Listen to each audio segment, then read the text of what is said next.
Welcome everyone to the first round of the Tata Steel Masters 2024, a super tournament that always is at the start of the year. And what a pairing we had in round one.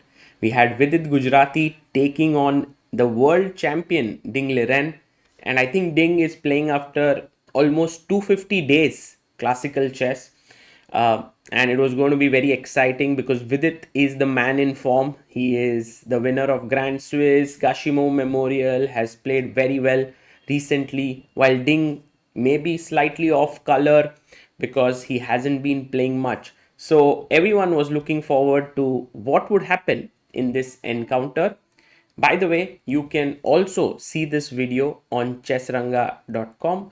It is ChessBase India's interactive website for chess improvement, so that whenever a question is asked to you, you can actually make the moves. So the link is in the description and you can check it out from there. Okay, let's go to the game. Vidit opens with 1d4. Ding goes knight f6, c4, e6, and Vidit shows his intention that he wants to play an aggressive game by playing knight c3. This leads to the Nimzo Indian defense with bishop b4, and f3 is, I think, Vidit's secret weapon whenever he wants to play for a win. In fact, there's another Indian player who loves this move f3 in this opening, and that is none other than Arjun Erigaisi. He plays this a lot. D5 was played by Ding. And by the way, we must remember that F3 move has been played by Vidit against Vladimir Kramnik at Tata Steel Masters, and he had won it with the white pieces. This is actually the game also in Grandmaster Chess on ChessBase India, that F3 has been the choice. Uh, I mean, in that game, we've covered it entirely in Grandmaster Chess. D5, and now Vidit kicks the bishop away with A3.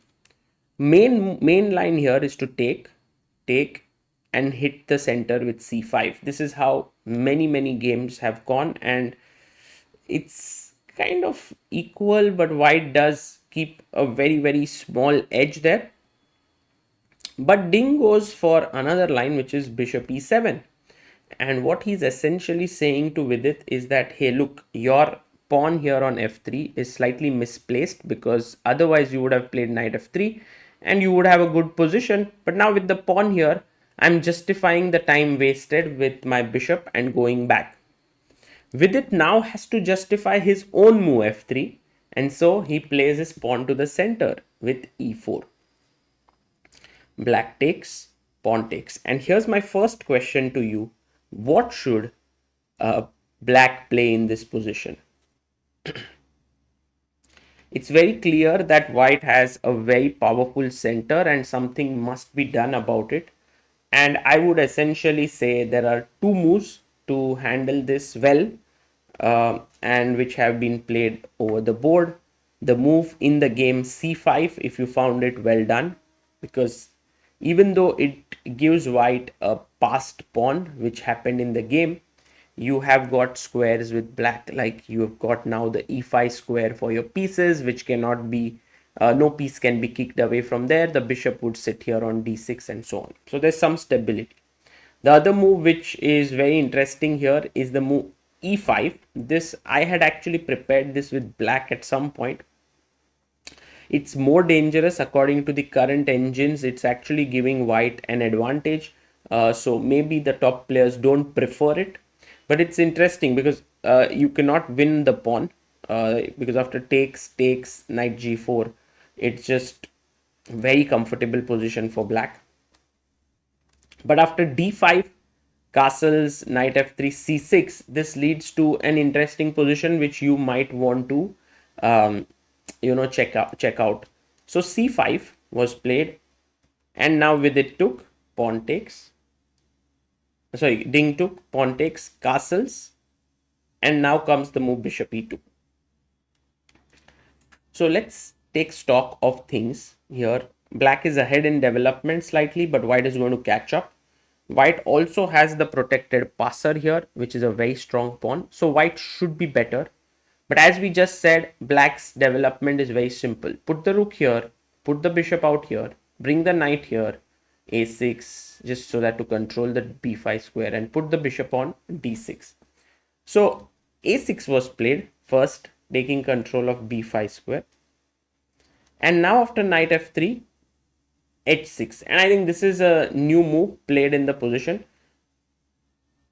This position had been reached before after h6. The main move here has been bishop d6, and there are games which have been played. In fact, Vidit himself has played this position before here many 3 times. I think he's played h6, and maybe it was against this idea, like if you play bishop d6 here, let's say knight f3, bishop d6, then there are ideas like bishop g5, and perhaps just to avoid this pin, ding goes h6, bishop f4 by Vidit. Very nice move, taking control of this square and threatening to push the pawn to trap the bishop. So bishop d6, queen comes up, rook e8, taking the open file, and now white has, I think, two options. One is to castle long, other is to castle short. He goes castle short. Bishop comes out to g4. And now Vidit plays this very nice move, which I like, which is bishop d3. Taking control of the e4 square, no longer allowing knight to come out to e4. And now you want to develop your knight here, but you cannot as your bishop is hanging. So ding took, queen takes, knight d7. And you can already sense from the position that Vidit is the one who's pressing really well here. And I think I will ask you, what is the next move that Vidit came up with? I actually like this move a lot that Vidit chose. My first thought was that the rook on a1 was not playing in the game. So play rook a e1 here. However, after, let's say, take, let's say you take with the rook, bishop f3, and now if you take with the queen, the problem is queen b6. And this is the kind of position that black is angling for. Go with rook e8, get two knights position. The bishop here is not doing much, and it might get very, very difficult to break black's position, and also the queen would start hassling this pawn. So rook a e1, although looks pretty interesting, is not a good move here. Vidit's move is very cool, knight d2. And he is wanting to play knight e4, putting pressure on f6, the f7 pawn, and also the g4 bishop. Bishop went back to h5, and now bishop came to f5. I was also wondering if Vidit could have gone here knight e4. Maybe Ding would have played bishop g6 perhaps here. It was an interesting moment. Also could take, and then I take back with the bishop, and the position remains very interesting. I would say slightly better for white. Not so easy to break through, but bishop f5 is a nice move. If given the opportunity, then Vidit might want to now play knight e4 when bishop g6 is no longer so easy to play. So Ding instantly goes bishop g6. If you take, pawn takes, this structure might be looking even better for white than what it was before. And after rook e1, I believe Vidit can claim a very, very nice risk-free edge. Only thing is how to meet this slightly irritating move, queen b6. But let's say b3, and white should be slightly better. But Vidit went knight e4, and now Ding traded, queen takes, and played this very aggressive move b5. I think this is a critical moment once again, and I would like you to take some time. What would you do here as white? So one of the moves which was natural is to try and win a pawn, which is what Vidit did, greedy weedy. He took here, took here. Now, of course, you can't take here because you lose this piece here, but you can first take, knight takes, and take on b5. So this was Vidit's choice. We will come to it. It was played in the game. However, there was another move which is b3 and which should not be underestimated, because after take, yes, the c4 pawn is weak, but also the c5 pawn is weak. And I think Vidit could have pressed here very nicely with a small edge. The other option is to actually sacrifice this pawn, and a very strong one, which Vidit also spoke about in his review, the Wilder review, where he goes rook a d1 and take knight d6, rook e5, queen f3. And now the knight would take this pawn. Also, there is a threat of knight f5. Let's say if you go knight b6, I'll play knight f5, threatening knight h6, knight g7 stuff, queen shifting here. So these were the possibilities. And I think Vidit could have really put pressure on Ding if he had gone this way. But turns out that he plays take, and take. And now Ding finds some very good moves. He first goes queen b8, attacking the knight. Now the knight cannot retreat as you lose this pawn. Remember also that knight d5 is impossible because of queen f7, and queen d5 is impossible because of knight c7. There is a fork, and even if you take here, the fork remains.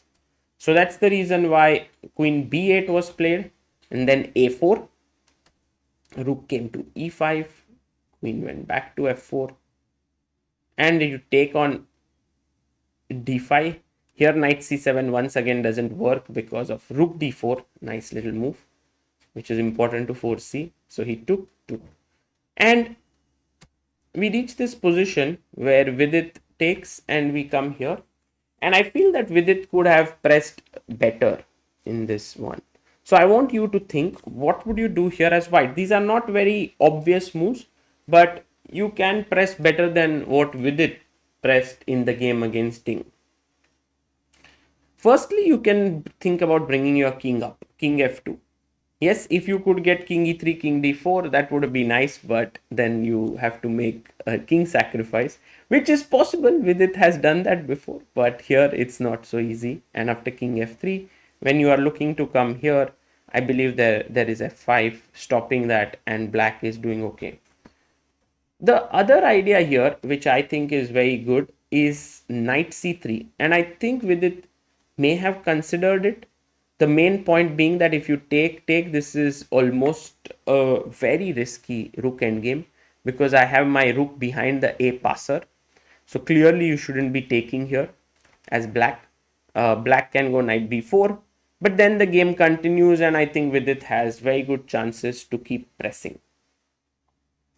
So knight rook c1 played in the game was not the best, because this allows black to start attacking the a4 pawn, which he did instantly. Vidit took here, but then the knight jumped back, attacking this and this.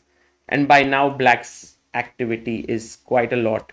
Take b3, knight b2, and Vidit makes this move, trying to dominate the knight because it cannot move anywhere for the time being.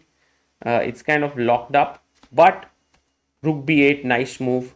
Rook goes back, and now he takes. And yes, although Vidit has this very nice rook behind the pawn, this time it's easy to hold because black's king quickly joins the game. And here, after king e3, both the players agreed to a draw. Very, very interesting battle, I must say. And I must also commend Vidit for putting pressure on the world champion in the first round. In the second round, he faces Anish Giri, which will be equally exciting. I hope you liked the recap. There were many decisive games. Nepo won, Alireza won. We had Wei winning, so Anish Giri winning. The three Indians who played, Prag, Gukesh, and Vidit, all drew their games. So it was a slow start for them, but I hope that they'll be able to start scoring wins in the rounds to come. For now, this is Sagar Shah signing off. Hope you enjoyed the recap. Bye bye.